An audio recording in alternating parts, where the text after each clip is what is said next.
Bonjour à tous et à toutes, donc aujourd'hui on se retrouve pour une nouvelle vidéo et aujourd'hui je viens vous parler du livre Ce Monde qui est le mien de Jen Canonita, donc il était chez Hachette.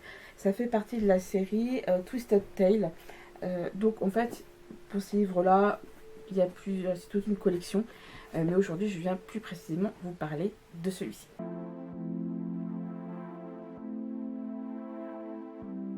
Dans ce livre, je pense que vous l'aurez deviné avec la couverture, c'est un livre qui est basé sur le film Hercule de Disney. Sauf que là, c'est un peu une particularité parce que c'est comme une suite au film. En gros, Hercule est devenu un héros, il a pu devenir un dieu, rejoindre les autres dieux du monde Olympe, etc. Sauf qu'évidemment, petit souci dans l'équation, Megara est une mortelle, ce qui ne plaît pas forcément à tout le monde, notamment à Zeus, qui est le père d'Hercule. Et Hera va proposer à Megara de remplir 3 quêtes. Et chacune de ces quêtes, ça va avoir pour but à l'affinité qu'elle puisse devenir elle aussi une déesse et continuer à vivre aux côtés d'Hercule pour l'éternité.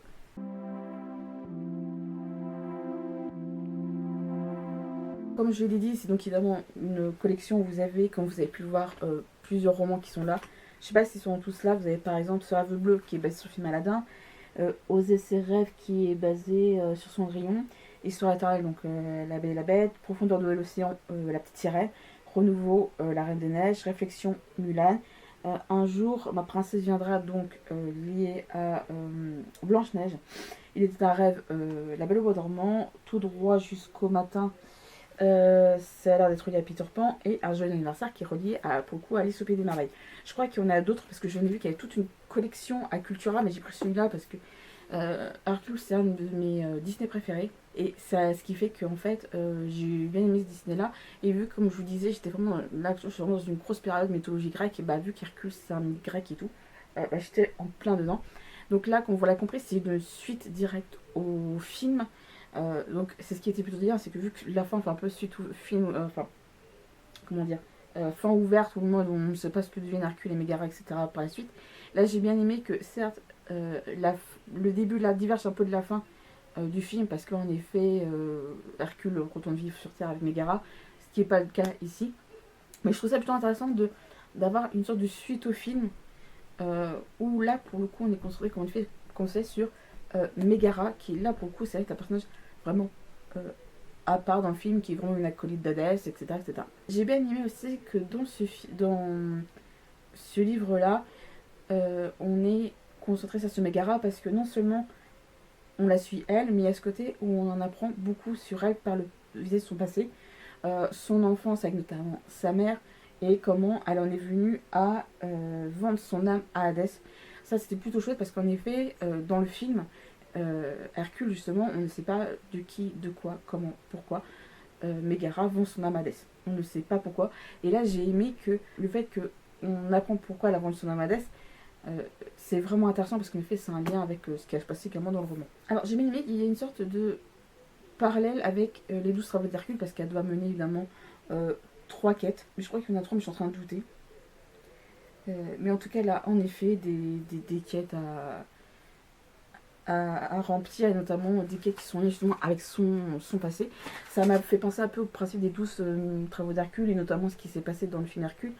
Mais j'ai bien aimé qu'il y ait un petit peu un lien avec le mythe d'Eros et de Psyché. Moi j'ai vu qu'il y avait une sorte de parallèle, parce que Eros était un dieu à la base, ce qui n'était pas le cas de Psyché, qui était la plus belle femme de la Grèce, en tout cas. L'une des plus femmes, c'est la plus belle femme. En effet, Eros est tombé amoureux d'elle.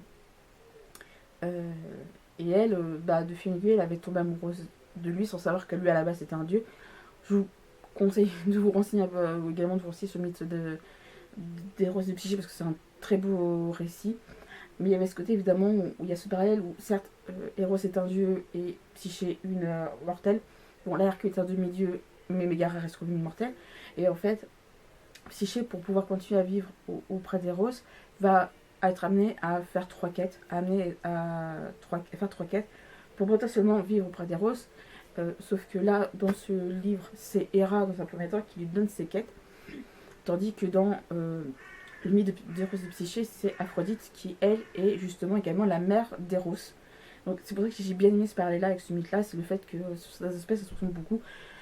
Est-ce que c'est voulu de la part de Giancarlo Onita? J'en sais absolument rien, mais j'ai bien aimé, moi j'ai vu ce parallèle-là et je l'ai trouvé vraiment plus qu'intéressant. Alors c'est un livre qui, pour ma part, se lit assez vite, parce qu'évidemment on retrouve les personnages de Mégara, mais aussi Pégase et Philoctète, en tout cas Phil, le satyre. Je trouve ils sont toujours vraiment comme dans le film, ça a vraiment de l'air de se retrouver. C'est là que je revois Pégase blanc avec ses crinières et sa queue bleue, ça j'ai adoré. Et évidemment, c'est vrai qu'on les revoit, on se les réimagine, ça c'était super top. Même Hadès qui. On le revoit avec le passé de Mégara. Non, ça a été super chouette là-dedans de se dire, bah ouais, qu'est-ce qu'ils deviennent après le film. Ça, c'est un vrai petit plus pour le coup. Alors, c'est vrai qu'il y a des aspects un peu liés à la mythologie grecque, etc. Comme je disais, par rapport au mythe d'Eros et de Psyché. Le fait que l'une des premières quêtes de Meg, ça a été d'essayer de récupérer une des flûtes d'une autre déesse auprès d'une créature mythique. Non, et il y a vraiment ce côté, on met un peu du folklore dans lequel se passe le livre, donc là, en l'occurrence, c'est la mythologie grecque. Donc c'est un vrai petit plus. Donc on verra bien. Mais franchement, c'est un livre où, si vous aimez la mythologie grecque et ou les films Disney, je pense que c'est un livre qui peut beaucoup vous plaire. J'avais posté la photo sur Instagram et évidemment elle a été publiée sur Thread. Et il y a beaucoup qui m'ont dit qu'ils l'ont beaucoup aimé, ce livre-là, et également d'autres. On me parlait de celui de Cendrillon aussi qui est pas mal. J'hésite peut-être à en prendre d'autres de cette collection-là. Si vous en avez lu des autres, dites-moi lesquels, parce que je serais ravie peut-être seulement de m'intéresser. Parce que, comme pour beaucoup, qui n'a pas vu un Disney de sa vie, je vous pose la question. Mais en effet, j'aimerais bien en voir un peu plus, voir comment ça a été revu. Il y en avait un autre qui me plaisait bien, c'était sur Rêve Bleu, celui qui était lié à Aladdin. Mais je sais pas s'il y en a un autre qui est lié à Pocahontas. Je voudrais que je revérifie. Mais en tout cas, non, c'est vraiment top si vous aimez les Disney et ou la mythologie grecque.